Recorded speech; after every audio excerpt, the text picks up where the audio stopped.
बिस्मिल्लाहिर्रहमानिर्रहीम। दोस्तों, हज़रत मूसा अलैहिस्सलाम की कौम में से एक आदमी ने दूसरे आदमी का कत्ल कर दिया। अब पता नहीं चल रहा था कि कत्ल किसने किया।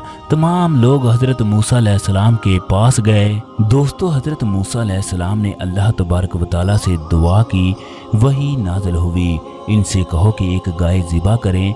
इन्होंने कहा कि ए अल्लाह के नबी, कहाँ कत्ल की तहकीक और कहाँ आप गाय के ज़िबा करने का हुक्म देते हैं?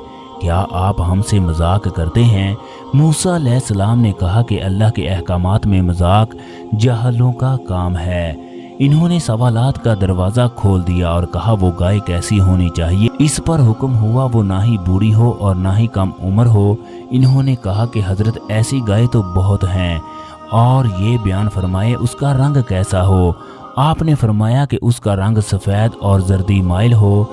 फिर कहने लगे कि ऐसी गायें तो बहुत हैं, कोई और मुमताज़ सिफत बयान करो। आपने फरमाया वो गाय हल में ना जोती गई हो और खेतों को पानी ना देती हो, इसके जिस्म पर कोई दाग धब्बा ना हो। वो सवालात बढ़ाते गए, हुक्म में सख्ती होती गई। वो ऐसी गाय ढूंढने के लिए निकले। उन्हें ऐसी गाय लड़के के पास मिली। ये बच्चा अपने माँ बाप का नहायत ही फरमाबरदार था। एक मर्तबा इसका बाप सोया हुआ था और नकदी वाली पेटी की कुंजी इसके सरहाने थी। एक सौदागर कीमती हीरा बेचता हुआ उनके दरवाजे पर पहुंचा। वो कहने लगा कि मैं इसे बेचना चाहता हूँ। लड़के ने कहा कि मैं इसे खरीदूंगा। दोनों के दरमियान कीमत 70,000 तय हुई। लड़के ने कहा ज़रा ठहरो, जब मेरे वालिद जागेंगे तो मैं उनसे कुंजी लेकर आपको कीमत अदा कर दूंगा। सौदागर ने कहा कि अगर अभी दे दोगे तो मैं 10,000 कम कर देता हूँ। लड़के ने कहा नहीं हज़रत, मैं अपने वालिद को नहीं जगाऊंगा। अगर तुम ठहर जाओ तो मैं तुम्हें बजाय 70,000 के 80,000 देने को तैयार हूँ। इस तरह सौदागर की जानब से कमी और लड़के की जानब से ज्यादती होना शुरू हो गई। हाँ, ताकि सौदागर 30,000 कीमत लगा देता है कि अगर तुम अपने वालिद को जगा कर मुझे पैसे दे दो तो मैं ये 30,000 में दे देता हूँ। लड़के ने कहा कि अगर तुम ठहर जाओ या ठहर कर आओ, जब मेरे वालिद जाग जाएं तो मैं तुम्हें 1,00,000 दूंगा। वो नाराज़ होकर अपना हीरा वापस लेकर चला गया। अल्लाह तबारक व तआला को उसका अदब व एहतराम इतना पसंद आया, उसको एक गाय अता कर दी। लड़के का बाप बनी इसराइल का एक बहुत ही नेक और साले बुजुर्ग था। इनका एक बच्चा था जो नाबालिग था। इनके पास गाय की एक बछड़ी थी। इस बुजुर्ग ने अपनी वफात के करीब इस बछड़ी को जंगल में ले जाकर एक झाड़ी के पास ये कहकर छोड़ दिया, ऐ अल्लाह, मैं इस बछड़ी को उस वक्त तक तेरी इमानत में देता हूँ जब तक मेरा बच्चा बालिग ना हो जाए। इसके बाद इस बुजुर्ग की वफात हो गई और बछड़ी बड़ी होकर दरमियानी उम्र की हो गई। ये बच्चा जवान होकर अपनी माँ का बहुत ही फरमाबरदार और इंतहाई नेकोकार हुआ। उसने अपनी रात को 3 हिस्सों में तकसीम कर रखा था।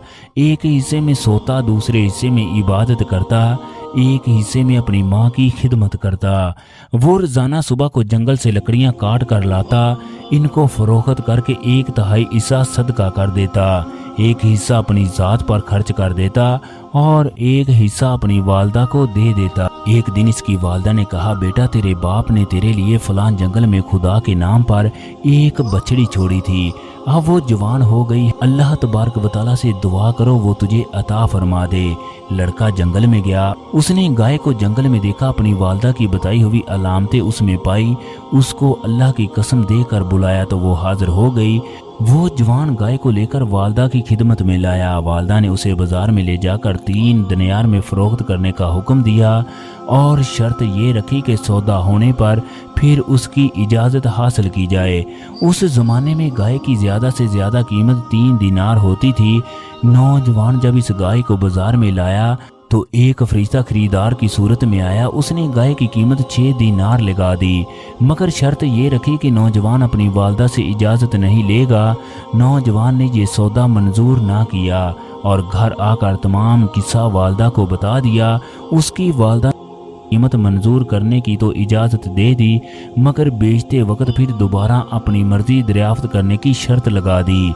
नौजवान फिर बाजार में आया। इस मर्तबा फरिश्ते ने 12 दिनार कीमत लगाई और कहा कि वालदा की इजाज़त के बगैर ये सौदा होगा। नौजवान ना माना और वालदा को इतला दे दी। वो साहिब फरासत औरत समझ गई ये कोई खरीदार नहीं बल्कि फरिश्ता जो आजमाइश के लिए आता है। औरत ने बेटे से कहा, अब आप हमें इस गाय के फरोख्त करने का हुक्म देते हैं या नहीं? लड़के ने जाकर उस खरीदार फरिश्ते से यही कहा तो फरिश्ते ने कहा, अभी इसको ना बेचो। जब बनी इसराइल खरीदने के लिए आएंगे तो इसकी कीमत मुकर्रर करना, इसकी खाल में सोना भर दिया जाएगा। बनी इसराइल इस तरह की गायें ढूंढने निकले तो सवाए इस लड़के के किसी और के पास इस तरह की गाय ना मिली। बनी इसराइल इस लड़के से कहने लगे, एक गाय के बदले 2 ले लो, मगर वो इनकार कर देता। फिर कहते 3 ले लो, 4 ले लो, मगर वो राजी ना हुआ। हत्ता कि 10 गाय की भी ऑफर कर दी गई, मगर वो ना माना। वो तंग आकर मूसा के पास आए, कहने लगे, आप हमें इस लड़के से गाय ले कर दें। मूसा ने कहा, वो जो मांगता है उसे राजी करके उससे गाय खरीद लो। आखिरकार इन्होंने गाय के बराबर सोना दिया, तब उसने अपनी गाय बेची। ये सब कुछ अल्लाह तबारक व तआला ने उसे माँ बाप की खिदमत की बदौलत अता फरमाया। अल गर्ज के अब ये गाय खरीद ली गई, उसे ज़िबा किया गया। उसके जिस्म का एक टुकड़ा लेकर मकतूल के जिस्म से लगा दिया गया। अल्लाह तबारक व तआला की कुदरत से वो मुर्दा जी उठा। उससे पूछा गया, तुम्हें किसने कत्ल किया? उसने कहा कि मेरे भतीजे ने, इसलिए कि वो मेरे माल पर कब्जा करना चाहता था और मेरी लड़की से निकाह करना चाहता था। बस इतना कहकर वो फिर मर गया। कातिल का पता चल गया। बनी इसराइल में जो जंगो जदल होने वाली थी वो रुक गई। उसके भतीजे को पकड़ लिया गया, उसकी मकारी खुलकर सामने आ गई और उसे कत्ल कर दिया गया। अल्लाह तबारक व तआला ने इसका जिक्र कुरान मजीद में भी